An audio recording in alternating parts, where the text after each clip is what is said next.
Hello everyone, welcome to my channel. In this video, I'm going to make honey garlic shrimp. We need 3 tablespoons of honey,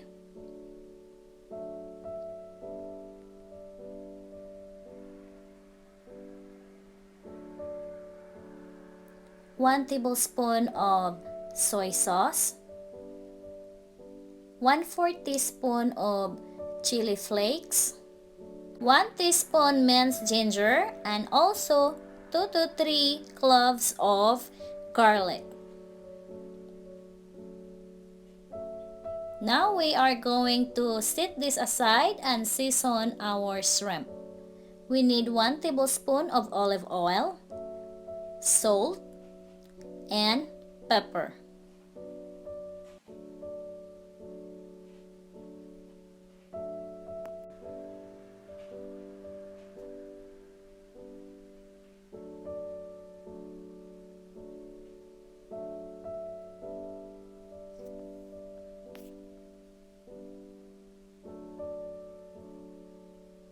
Just cook this for a few minutes, and after that we will add our sauce that we prepared.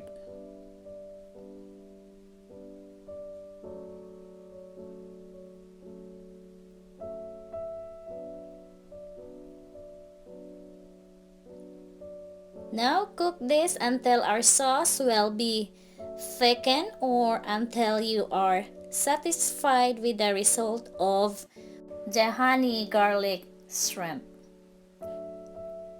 Okay, after a few minutes, this is now our honey garlic shrimp and it's done.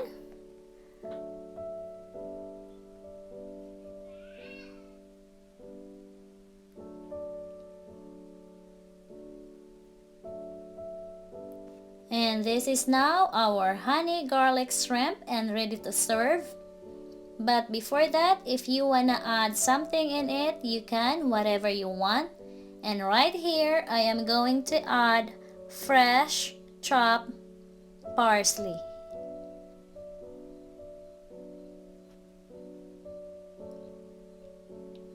And this is it for today, guys. Thank you so much for watching. If you have any suggestion, just comment it down below and I will get back to you. Thank you very much.